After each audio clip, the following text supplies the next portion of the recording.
Welcome to the Full Moon Film Buff, episode 112. We're going to talk about An American Werewolf in Paris from 1997. I watched this on Amazon Prime. I had seen this before. As always, we begin with the prominent crew and cast. You can always find links to a complete credit list in the show notes. The film was directed by Anthony Waller. The screenplay was by Tim Burns, Tom Stern, and Anthony Waller, and a lot more. Special effects were by Harold Rudiger, billed as special effects supervisor, Screaming Mad George, special effects makeup artist, and Clark James, creature animator from Santa Barbara Studios, billed as Jim L. Clark. Anthony Waller is best known for producing, writing, and directing An American Werewolf in Paris. He made his directorial debut with the thriller Mute Witness in 1995, which received critical attention and featured a cameo by Alex Guinness in one of his final film appearances. Tim Burns is a writer, composer, and producer who appears to have focused mostly on kids' television. Tom Stern is a writer, director, and producer focused mostly on comedy TV. Harold Rudiger is a special effects artist who has worked primarily in Germany. Screaming Mad George was born Joji Tani. He's a Japanese special effects artist, director, and musician. He changed his name to Screaming Mad George during his time as the frontman of the Los Angeles punk band The Mad. He gained prominence in the horror film industry during the 80s and 90s for his distinctive special effects work. Some of his most notable contributions include the surreal nightmare sequences in A Nightmare on Elm Street 4, The Dream Master in 1988, and the creature effects crew on Predator in 1987. His style often involves highly detailed practical body horror effects with a psychedelic or surrealist edge. This film kicked off Clark James' career in visual effects. Another werewolf project he worked on is the television show Grimm from 2011 to 2017. Cast includes Tom Everett Scott as Andy McDermott, Julie Delpy as Seraphine Peugeot, Vince Villouf as Brad, Bill Buckman as Chris, Julie Bowen as Amy Finch, and Pierre Casso as Claude. Tom Everett Scott's career began on television. His breakout film role was as drummer Guy Patterson in Tom Hanks' directorial debut, That Thing You Do, in 1996. Throughout his career, Scott maintained a strong presence in both television and film. He's played notable roles in TV series like ER as Eric Wazinski. In recent years, he's become known for his work in Hallmark Channel movies.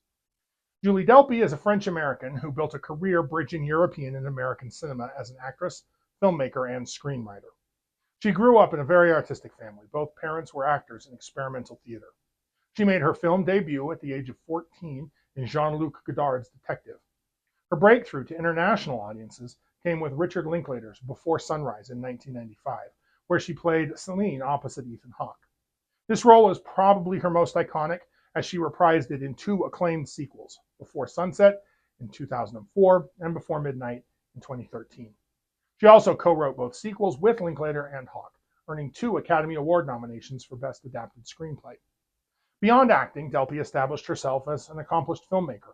She has written and directed several features, including 2 Days in Paris in 2007 and its sequel, 2 Days in New York, in 2012. Delpy is also a musician and composer. Vince Villouf emerged during the 90s, known particularly for supporting roles in comedic films and television series. It appears he retired from acting around 2010. Bill Buckman balanced careers in both acting and music. As an actor, Buckman is best known for his role in this film. He's also done a lot of television. Beyond acting, Buckman has a significant career as a professional bassist, playing with several rock bands. Julie Bowen is most famous for playing Claire Dunphy in the hit sitcom Modern Family from 2009 to 2020, a role that earned her 2 Emmy Awards for Outstanding Supporting Actress in a Comedy Series and a lot of other nominations. Her career began in the early 90s with roles in television series. Notable early film roles included Happy Gilmore in 1996 and Multiplicity in 1996. She had recurring roles in prominent TV series, including ER and Boston Legal. She's also done extensive voice acting work, including roles in animated series like DuckTales. Bowen is known for her advocacy work, particularly in raising awareness about heart health.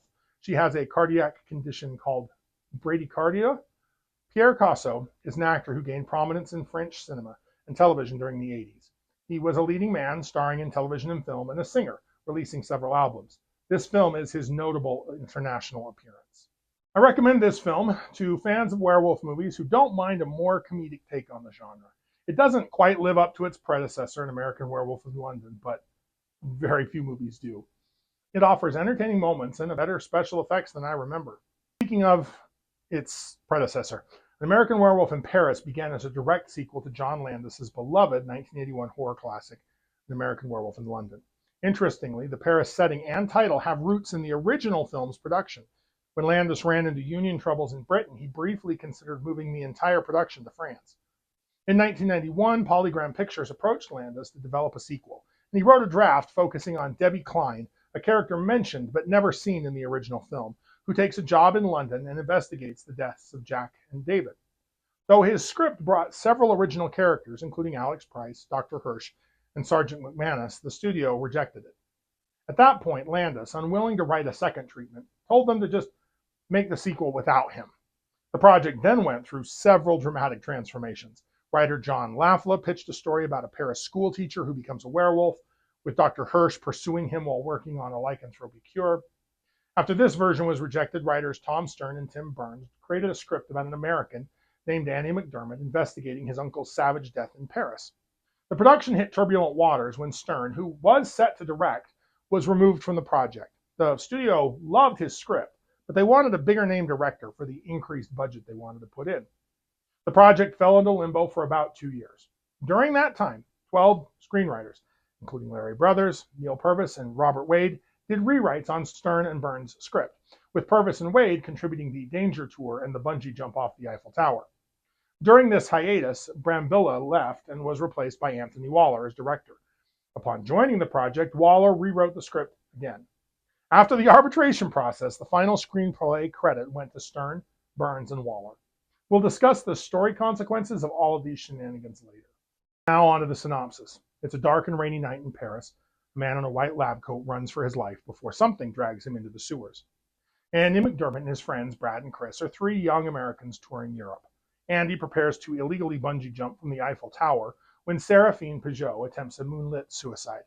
He executes a daring and completely implausible mid-air rescue. She vanishes into the Parisian night, leaving Andy holding her shoe and unreasonably smitten. Brad and Chris search the park around the tower for Seraphine's suicide note. Andy has a close encounter with her when she steals a heart, a literal human organ, from the same hospital where he is recuperating. After they track her down, she reluctantly agrees to a date that is both awkward and romantic. The date ends when she manhandles a thug and tells Andy to stay away from her for his own good. A mysterious friend of Seraphine's, named Claude, invites the trio to his grungy nightclub called Club de la Lune. Claude is actually the leader of a werewolf pack luring people, preferably American tourists, to the club to be killed and eaten. Seraphine arrives and helps Andy run away before transforming into a werewolf herself. Claude's henchmen transform and massacre all the trapped party people.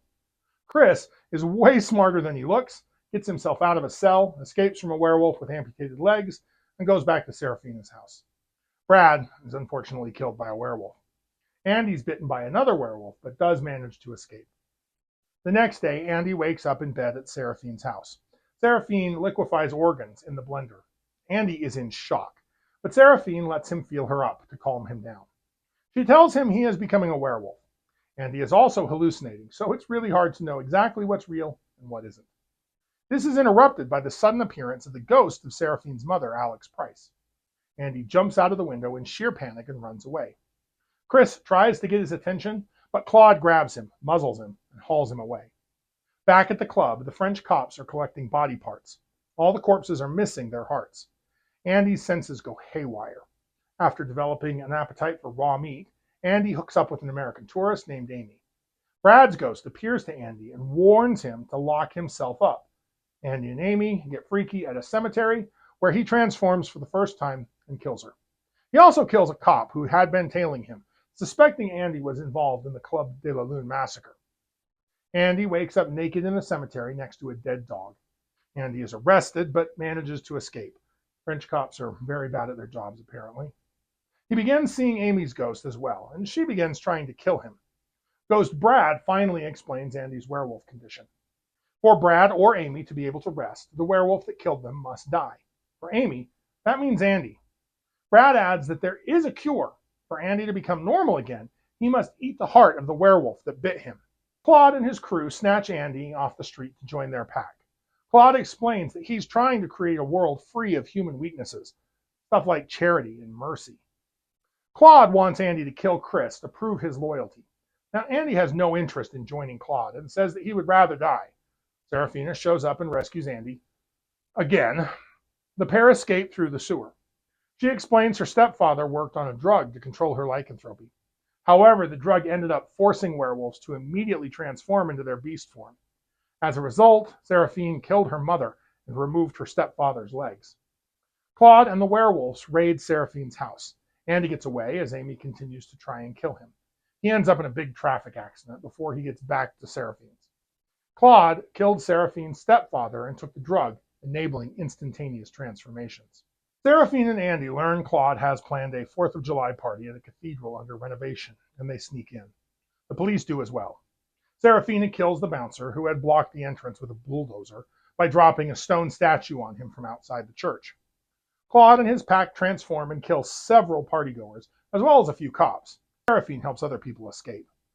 Chris escapes, still tied to a cross, in a scene I have to unpack later. Andy shoots the werewolf that ate Brad's heart, thus setting Brad free. Police reinforcements arrive. Andy, Seraphine, and the police pursue werewolves down into the catacombs, which results in even more dead cops.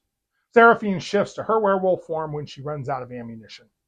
Seraphine kills another werewolf, and Andy accidentally shoots her, not knowing which werewolf is Seraphine. Injured and in pain, she begs him to kill her with a switchblade. He won't, since he loves her. The police assume that he was trying to kill her, since he has a knife, and shoot at him. He goes after Claude, since Claude's the last werewolf. Andy slips and falls down a shaft, landing on the subway tracks.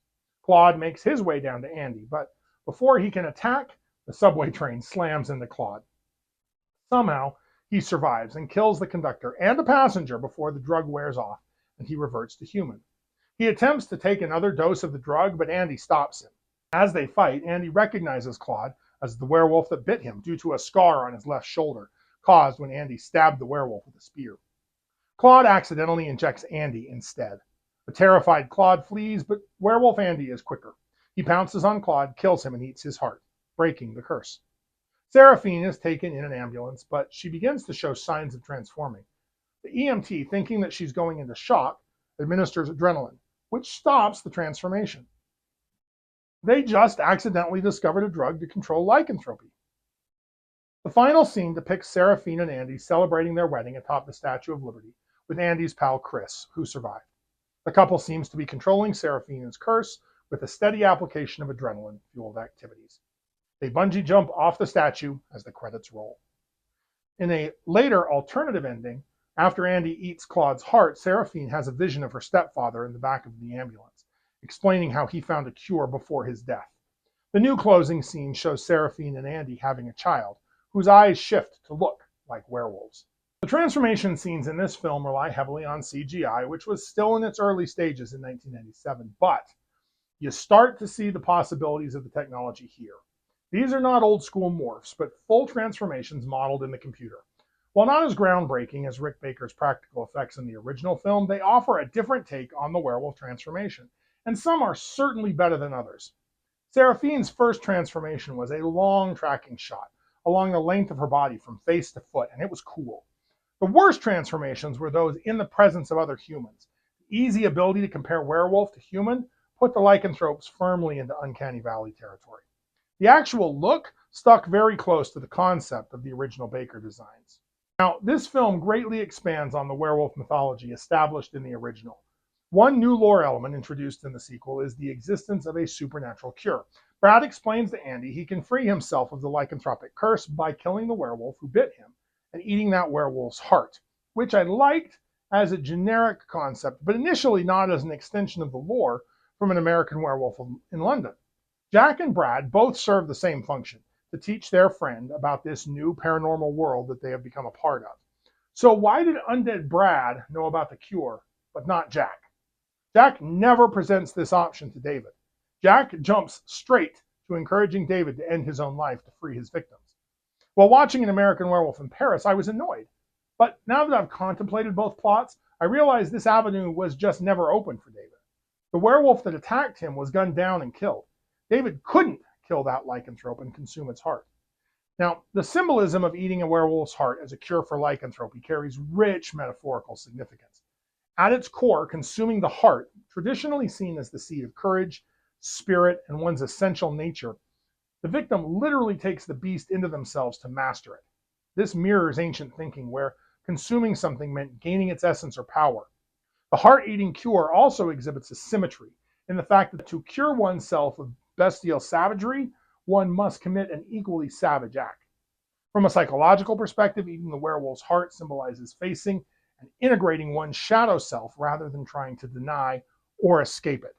The cure's violence also suggests that freedom from the curse requires extreme measures. This reflects a common theme in transformation narratives that returning to normal requires an act as dramatic as the original transformation. Finally, this film introduces the concept of pharmaceutical solutions, drugs that can temporarily suppress or immediately trigger transformation, adding a new dimension to the struggle of living with lycanthropy. Serafina cannot be cured. The film implies she was not made a werewolf, but was born one. Her mother's name is Alex and speaks with a British accent. The film makes sure to point out that she was raised by a stepfather and that her biological father is out of the picture. Both hint that Serafina is the daughter of nurse Alex Price and the American werewolf in London himself, David Kessler. If Serafina and Andy are to get a happy ending, there must be another way to control lycanthropy, one the ghost cannot know anything about. Hence the introduction of the drugs. The existence of the serum also partially and plausibly explains why Serafina killed her mother, maimed her stepfather, and wants to kill herself. She had the possibility of a cure dangled in front of her, only for it to turn into tragedy. In my headcanon, Claude is an old asshole boyfriend of hers that she accidentally turned, who has built this whole xenophobic skinhead werewolf pack as a result. The American tourist abroad has long been a figure ripe for dramatic examination across genres, from comedy to romance to horror. The American Werewolf in Paris taps into this tradition, transforming the city of light into a playground of darkness, where cultural misunderstanding becomes the least of our protagonists' worries. Through horror, the film explores deep-seated anxieties about cultural exchange, foreign travel, and the vulnerability of being a stranger in a strange land. The film cleverly subverts iconic Paris locations. The Eiffel Tower, perhaps the most recognizable symbol of romantic Paris, becomes a site of attempted suicide and a near-death experience in the opening sequence. This sets the tone for how the film strips away the Paris of postcards to reveal a darker underbelly, most notably in the catacombs that feature prominently throughout. These underground tunnels of bones serve as metaphor for the film's approach to tourism horror. Beneath the beautiful boulevards and charming cafes lies a hidden world of darkness that most tourists will never see, and perhaps don't want to see. The American protagonists themselves are walking stereotypes by design. Andy and his friends embody the brash, thrill-seeking American abroad, treating Paris like their own personal playground. Their extreme sports stunts represent a kind of entitled tourism that turns historical sites into props for entertainment. Meanwhile, Claude's pack of skinhead werewolves adds another layer to the cultural commentary, representing a violent rejection of foreign influence that speaks to growing nationalism in European society. The film explores French-American cultural tensions in clever ways. The Club de la Lune sequence presents a familiar tourist scenario, the attempt to penetrate local nightlife, but transforms it into something monstrous. The club becomes a trap where cultural tourism leads to supernatural transformation, suggesting that the desire to go native carries unexpected consequences. Similarly, churches and cathedrals, typical sites of tourist pilgrimages, are recast as places of horror, commenting on how tourism often strips sacred spaces of their meaning. The fish out of water trope gets a twist as Andy's alienation becomes doubled. He's not just an American in Paris, but a human turning into a werewolf. His struggle to understand and control his transformation mirrors the typical tourist challenges of navigating a foreign culture, but with deadly stakes this time. Common tourist concerns, understanding local customs, finding safe food, and seeking medical help become matters of life and death. What makes the film particularly effective as tourism horror is how it builds on real anxieties about foreign travel, the fear of vulnerability or misunderstanding customs, of encountering unknown dangers lurking beyond the tourist-friendly facade. The werewolf threat becomes a powerful metaphor for all the mysterious dangers that might await us in foreign lands. You know, it is funny how some interesting love stories come wrapped in the most unlikely packages. At first glance, this film is a 90s horror comedy about werewolves terrorizing the City of Lights, yet beneath its genre trappings lies an exploration of love and sacrifice speaking to universal truths about human connection. The film introduces us to Andy and Seraphine, whose relationship begins with a literal leap of faith. When Andy first meets Seraphine, he jumps into the void to save her, an act perfectly encapsulating the metaphor of extreme sports as love. Both demand absolute trust, raw courage, and a willingness to risk everything for something greater than ourselves. When Seraphine initially pushes Andy away, her actions reflect not just a desire to protect him from her lycanthropy, but the universal fear of true vulnerability. Her reluctance demonstrates a hesitation to reveal our deeper selves, afraid our inner monsters might drive away those we hold dear. As their story unfolds, we witness how shared hardship forges their relationship. When Andy becomes a werewolf himself, their dynamic evolves from rescuer and rescued to equals bearing the same burden. This transformation illuminates a truth about intimate relationships, that genuine closeness means sharing not just our brightest moments, but our darkest aspects as well. Their journey from initial attraction to understanding reflects how real relationships develop through shared experiences, even if most couples don't face challenges quite as dramatic as lycanthropy. The film's wedding finale crystallizes its themes of love and sacrifice. Here stands a ceremony celebrating union and commitment, complicated by an extraordinary circumstance, Seraphine's supernatural nature. They embrace both their love and her curse, demonstrating true love isn't about finding someone perfect, but someone who accepts us completely. In its surprising wisdom, An American Werewolf in Paris reveals something profound about love's dual nature. It is both beautiful and terrifying, requiring us to embrace both the light and shadow within ourselves and our partners. Through Andy and Seraphine's story, we learn that while love often demands we sacrifice our safety and comfort, it offers something far more precious in return: complete acceptance of who we truly are, metaphorical fangs and all. So let's talk about too many writers. One consequence of the turbulent process by which this movie came to be is the accumulation of neat little ideas that are not fleshed out in the final movie. They feel like holdovers from prior drafts where they were more prominent and got more attention. When the story went in a different direction in a future draft, they got left behind as vestigial elements. I want to point out a few of these thematic or metaphoric nuggets. First, we have the strong Cinderella symbols in the opening of the film. Specifically, Seraphina leaves Andy holding her single shoe after he rescues her.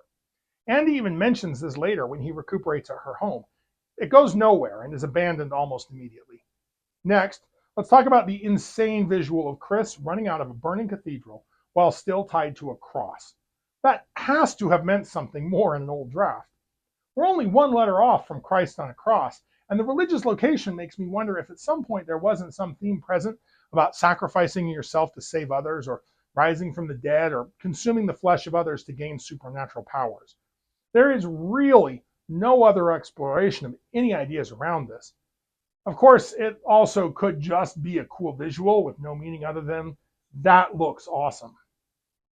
Finally, and perhaps more tantalizing, there are thematic hints concerning the intersection of medical science and supernatural horror. We learn Seraphina steals organs from the hospital, a practice begun by her mother to manage her lycanthropic cravings. She offers a human organ smoothie to Andy to ease him through the werewolf transition.